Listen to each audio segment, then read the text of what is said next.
Isabel sat with the babies while Esperanza went to sweep the platform. The camp was quiet, and even though it was late in the day, the sun was unrelenting. She retrieved the broom and stepped onto the wooden floor. Dried and brittle onion skins were everywhere. In her entire life, Esperanza had never held a broom in her hand. She had seen Hortensia sweep, and she tried to visualize the memory. It couldn't possibly be that hard.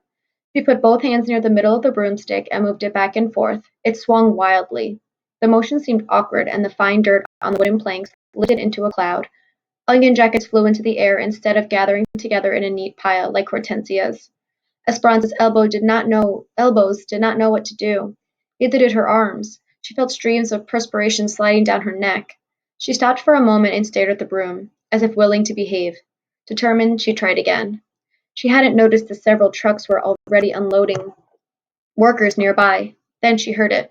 First a small tittering and then louder. She turned around. A group of women were laughing at her. In the middle of the group was Marta, pointing. La Cenicienta, Cinderella, she laughed.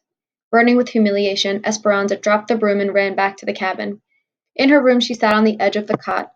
Her face flushed again at the thought of the ridicule. She was still sitting there, staring at the wall, when Isabel found her. I said I could work. I told Mama I could help, but I cannot even wash clothes or sweep a floor. Does the whole camp know? Isabel sat down on the bed next to her and patted her back. Yes. Esperanza groaned. I will never be able to show my face. She put her head in her hands until she heard someone else come into the room. Esperanza looked up to see Miguel holding a broom and a dustpan, but he wasn't laughing. She looked down and bit her lip and so she wouldn't cry in front of him. He shut the door, then stood in front of her and said, How would you know how to sweep a floor? The only thing that you ever learned was how to give orders. That is not your fault, Anza. Look at me. She looked up. Pay attention, he said, his face serious. You hold the broom like this.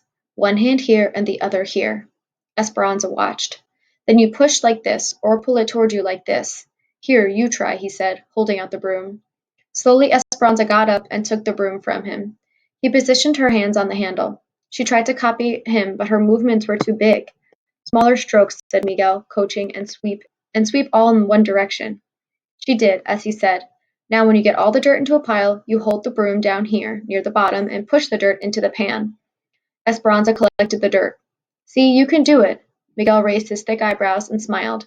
Some day you might just make a very good servant. Isabel giggled. Esperanza could not yet find humor in the situation. Somberly, she said, Thank you, Miguel. He grinned and bowed. At your service, mi reina. But this time his voice was kind. She remembered that he had gone to look for work at the railroad. Did you get a job? His smile faded. He put his hands in his pockets and shrugged his shoulders. It is frustrating. I can fix an engine, any engine, but they will only hire Mexicans to lay track and dig ditches, not as mechanics. I've decided to work in the fields until I can convince someone to give me a chance. Esperanza nodded. After he left the room, Isabel said, He calls you mi reina? Will you tell me about your life as a queen? Esperanza sat on the mattress and patted the spot next to her. Isabel sat down. Isabel, I will tell you all about how I used to live, about parties and private school and beautiful dresses. I will even show you the beautiful doll my papa bought me, if you will teach me how to pin diapers, how to wash, and... Isabel interrupted her. But that is so easy. Esperanza stood up and carefully practiced with the broom. It is not easy for me.